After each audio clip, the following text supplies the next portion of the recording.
Alright, hello everyone. Welcome to my Season 8 guide to the Burning Hydra build. I brought you guys this build last season.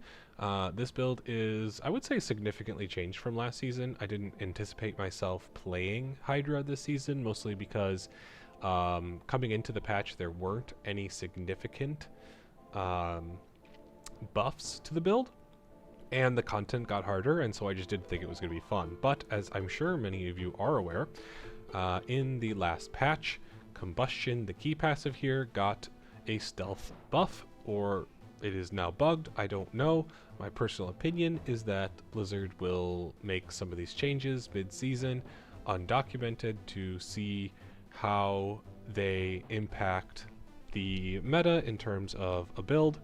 They were clearly seeing that the only really viable Sork build was Lightning Spear, which clearly they're not unhappy with, because this build has been good for the last, I don't know, 3 or 4 seasons. It's been like the best build for Sork for a long time. And they don't seem to make significant nerfs to it. They do adjust it, but we'll see if maybe this is kind of Blizzard's attempt to shake up the meta by buffing this Combustion key passive to see if we can get some burning builds. And I'm a big fan if they do carry forward some of these changes into the coming seasons, because it feels really good that this build is viable, and I don't think in any way it is currently broken. Perhaps the Inferno build is a little bit on the broken side, but I think that can be adjusted purely by adjusting Inferno's base damage, and not affecting any of the other burning builds, say Incinerate or here the burning Hydra, right? So anyway, what I'm going to do is I'm going to go over how I currently play the Burning Hydra build. I'll go over a couple of variants that I have in the planner. You can easily play this build with absolutely 0 mythics, with one caveat. And that is, to properly play Hydra, you need to triple crit on the casted Hydras have extra heads, right? So this can be a bit of a pain, because triple critting on a Ancestral Legendary is incredibly rare. Like, it's incredibly difficult. I got very lucky with this staff, and I'm already working on a different one, because we just talked about how Combustion is stealth buffed, and the reason for that is now scaling with damage over time. And as you notice, the only stat on this staff that is not greater affixed is the damage over time, and that is a mistake. If you are going to build on a staff towards your 12 Hydras, I would 100% recommend getting greater affix intelligence, greater affix damage over time, or at the very least greater affix damage over time, because that is going to be your biggest buff. Obviously, if you can get all 3, sure, get all 3, but definitely want a greater affix damage over time on your staff, because at 12 out of 12 Masterworks, even though we're not critting on it, you're still getting an additional, I think it's like 150, I think it's like 130 to 150% damage over time, compared to what I have here now, which is a non-greater affixed. And again, we were just, we're talking about how we're playing this build because you can scale this up very, very high. So my build, you'll see on the planner, I have 3 variants. I have the no Ubers, I have the Uber with easy defenses, that's the one that I'm playing right now, and then I have an Uber like damage, which is just gonna be like the most damage, and that runs instead of Tyrell's Might here. Obviously you're gonna run Shroud, and a couple of other ways to scale your damage a little bit better. So this is just like a very easy, okay, we're getting damage reduction here, we're getting damage reduction, all resist, max resist, we're getting percent max life, we're getting Giga Barrier with Temerity. This is the, like, just really, really easy, in my opinion, way to scale or your defenses with Hydra, is just running Tyrell's Harley Quinns and Temerity, and then running the armor gems in your jewelry. If you have grands instead of, if you have the biggest skull, these are like not the biggest skulls, if you like the 240 armor ones, then you don't need an armor pot, but I do need an armor pot, but that's not a big deal, right? Just drink an armor pot and we're good to go. Obviously you can see our resistances are giga high, right? So anyway, yes, let's talk about the uniques then. We're running the bindings, we're running flicker steps, and that's it for uniques. So there's really only 2 uniques you need. In terms of greater affix, you do need greater affix primordial binding. You don't need greater affix on anything else. It's just not important to greater affix anything else for this build. It's literally just primordial binding. Obviously, it would be best if you triple crit it, but again, it is not necessary to play the build. Obviously, I just try and get 2 out of 3, and then we'll deal with that if I want to really min-max later. For flicker steps, I think it is nice to get the greater affix damage reduction from close, but nothing else is necessary. Obviously, movement speed is always great, but yeah, you do want flicker steps for this build, and that's it for the uniques. Talking about our ancestral legendaries on the amulet, you want something that looks like this, but hopefully greater affix on intelligence / primordial binding. I don't. And then obviously my tempers are also pretty bad here. You do want evade cooldown reduction, but instead of fire damage, you'd want pyromancy attack speed. Let's talk about the rings. Rings are the easiest way to, I think, really scale your damage here. Like, this is a really good ring: attack speed, greater affix int, greater affix damage over time. Ideally, you would want this to double hit on the damage over time, and I probably will work towards that, and then that's fine. On the other ring, I have, again, greater affix damage over time, and then pyromancy attack speed. The resource one is not super important. Because I'm running Nagu Quacks, we're going to be basically spending our entire mana pool a lot, so I thought perhaps, that might not be a terrible thing, but because we have primordial binding, we just have so much mana regeneration that it's really not ever an issue. So that's my current setup. Again, we'll go look at the planner right now just to see what the other variants look like briefly. We'll start with the no Uber one. So obviously the no Uber one, you're going to want to run a ancestral helm that has ranks to Hydra, because that'll be your best damage scaler. And then you can run might, because we do cast, in my setup, we cast Firebolt for the 25% multiplicative damage. And then impairment reduction is not terrible in this build, because as you can see, one of the downsides to what we're currently running is that there is no defensive and no unstoppable in our build. This is one of the only builds where this isn't a terrible thing, mostly because warmth and the way that temerity interacts with warmth, you don't really need the unstoppable, right? So anyway, we run Orange Herald just to make your cooldown on your Inferno a little bit better. You can run another defensive aspect here, mostly the Conjuration one. So when you cast Conjuration, you gain, I think it's like 25 or 30% damage reduction. So you can run that if you don't think you need the additional ultimate cooldown reduction. Obviously, you still want to get your bindings. And then I still recommend Temerity just because it's really easy, and the way it interacts with warmth just means that you always have barrier, and there's a lot of synergy to barrier with Zorks. Still want to run the flicker steps. We talked about the staff already, and none of the rest of this changes, so this is all the same as the other one.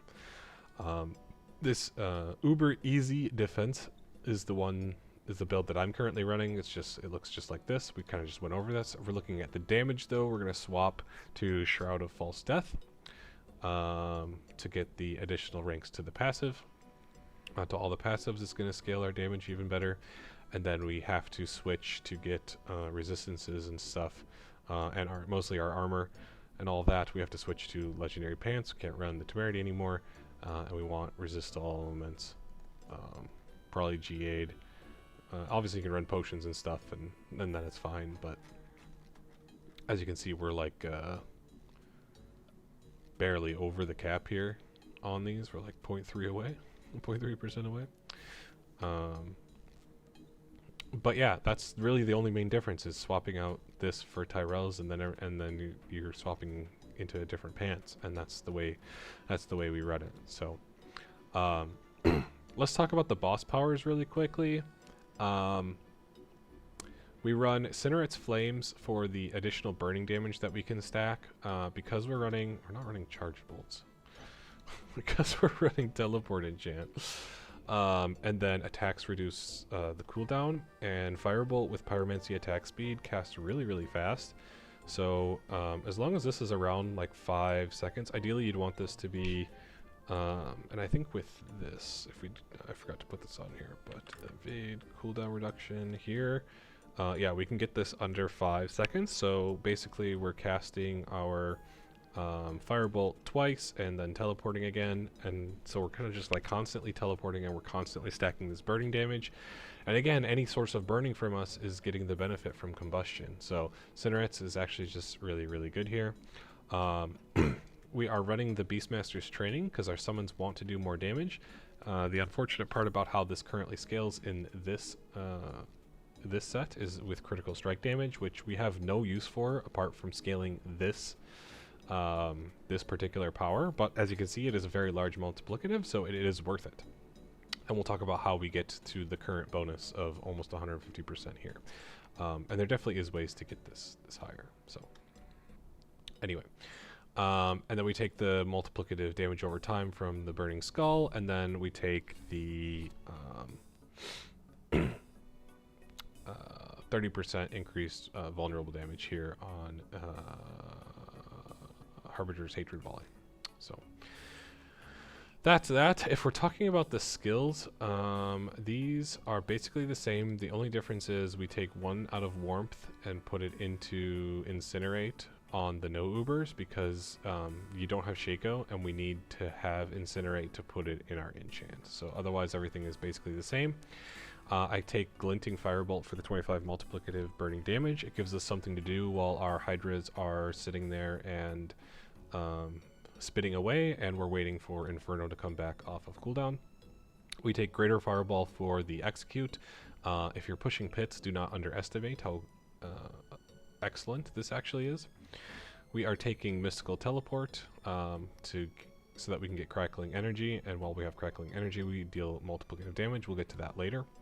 3 out of 3 into Glass Cannon, obviously, very good. We're obviously taking Roaring Hydra, 5 out of 5 into Hydra, because we want to do all of its damage as burning. We're taking Protection. I don't take Align the Elements because we have damage reduction elsewhere. This only applies to elites and has a kind of like a cooldown on it. Because we're spending a lot of mana either with the Hatred's Volley or through our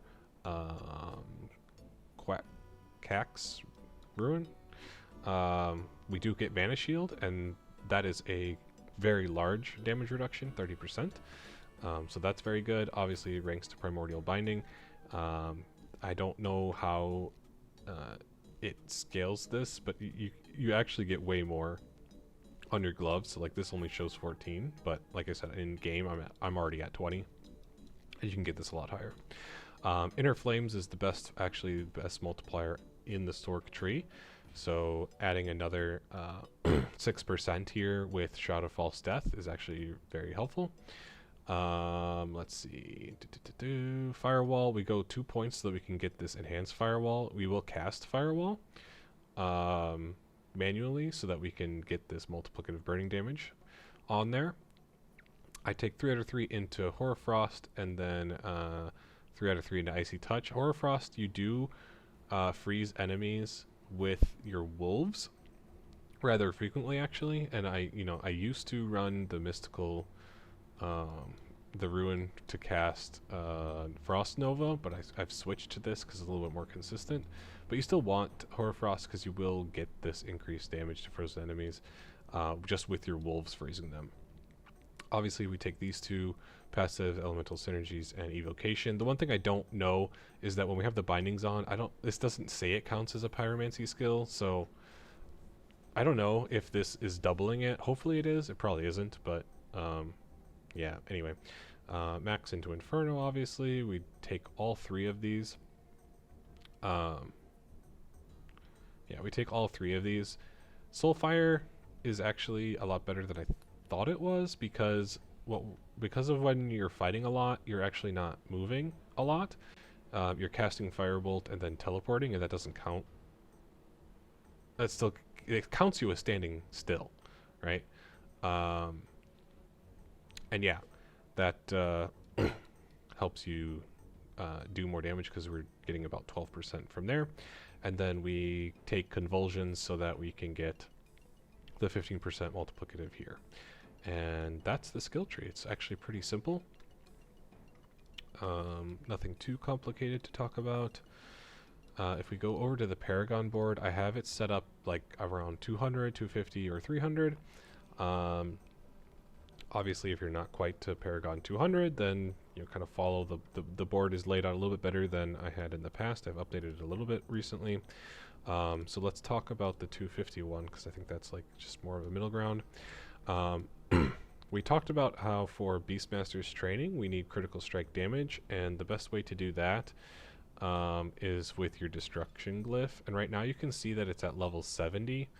I think that's a very reasonable level to get your destruction glyph 2 is level 70. Because you can basically get that by doing pit tier 80s, which is actually very, very achievable with this build, as you'll see. I think we're going to run one after we go through the build here, just so that you can get a sense of what it looks like in the pit. And yeah.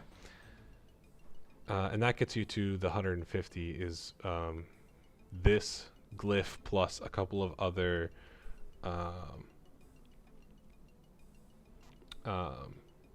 plus a couple extra Paragon nodes throughout the board. So we move into Elemental Summoner. We want the multiplicative damage to our conjuration skills, obviously, as we are going to be doing damage with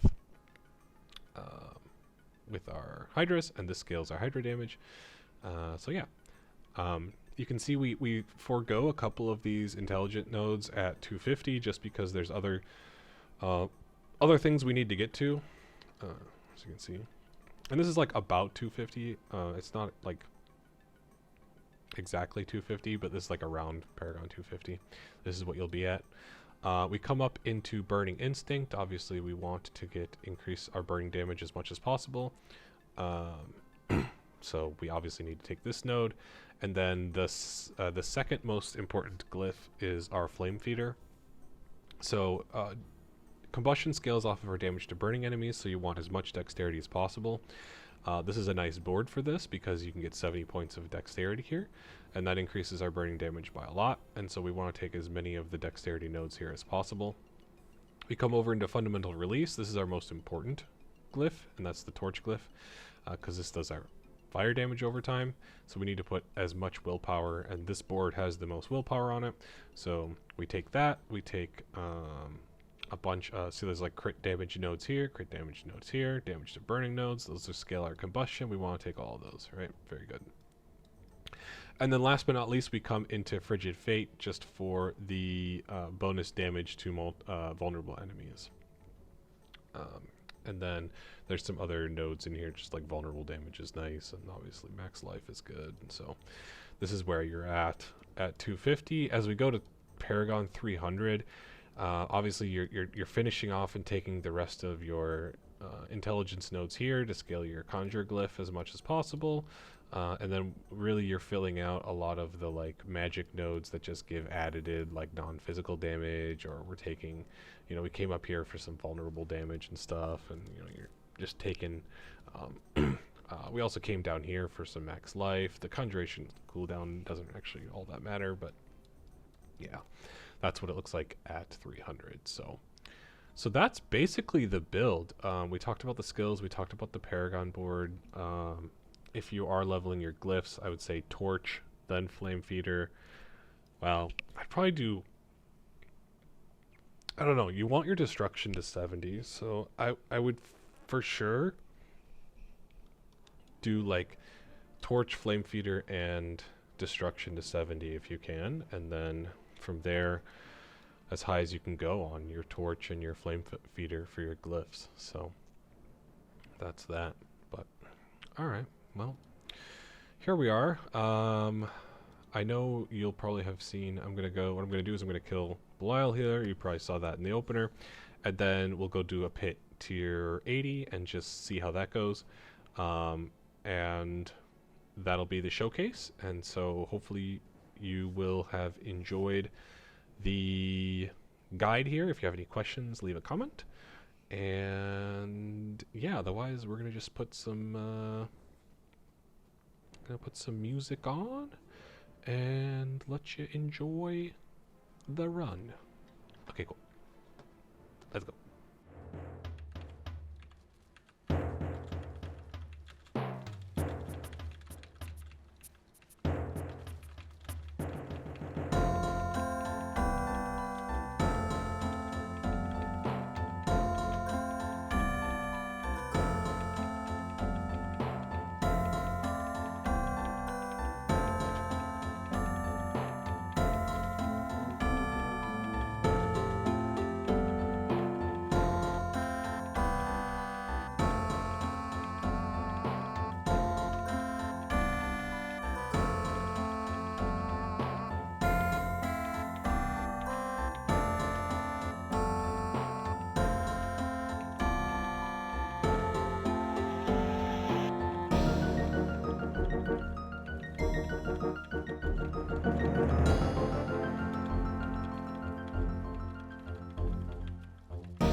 Nice.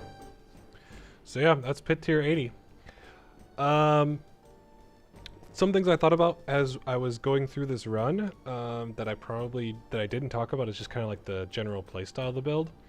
And so generally what you want to do is if you know you have your Kex Ruin up, you want to start by casting Inferno because it's going to spend all of your mana, but then you can still cast your 3 Hydras to get them up while your mana is regenerating. And then you want to make sure that you're casting your Familiars because you need this to be at 10. And it's very easy to get this to 10 just from casting skills, is that basically as you then cast a couple more of the Firebolts, you'll be at your 10. If you're running the Seer Ruin, there's probably better ways to do this, but this just works fine for me. Like I'm always at 10 stacks of Primordial Binding after I have my 3 Hydras out and my 2 Familiars out.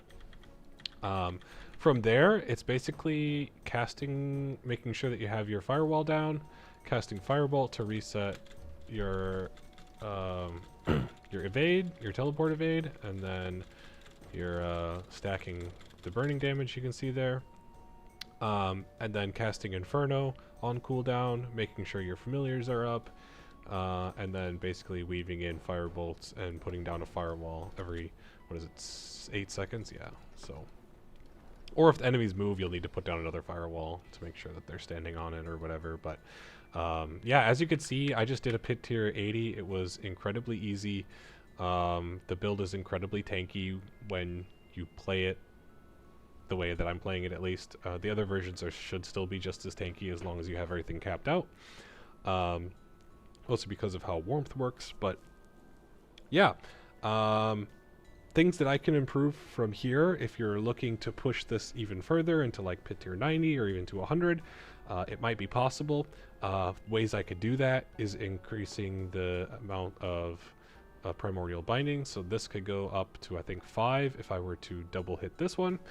If I were to get a GA either on it or on Intelligence, that would also help. As you can see, my Intelligence with this build is actually a little bit low.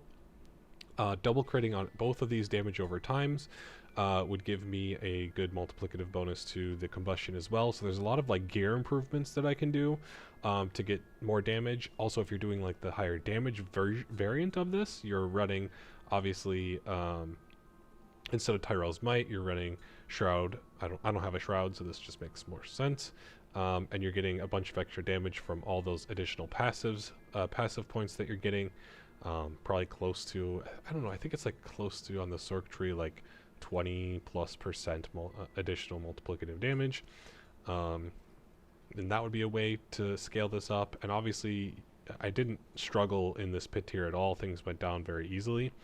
So you can definitely, you guys can definitely do this. Oh, and the other way is by scaling my glyphs here. So, one of the things that I'm low on right now is if you look for my Beastmaster sharding, I'm only at 122%, so I'm missing about 18-ish%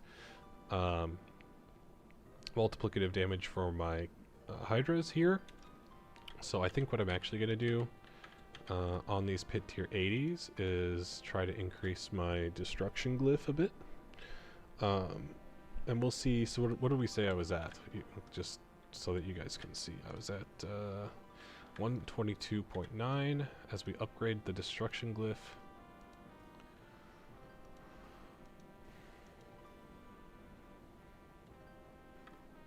Now we are 134. So yeah, we're getting there, but obviously we want that to be as high as possible. And so that'll increase our damage as well, because one of the things that's important to note is that your Hydras do the burning damage is based off of the base damage, and so ideally we would want more ways to scale Hydra, but we really can't in this build. But obviously increasing its base damage would be huge if we could do that in any way that wasn't just the ranks from Harley Quinn's crest. But yeah, there you have it. Burning Hydra. If you like the Hydra build, play it this season. It's great. See you guys.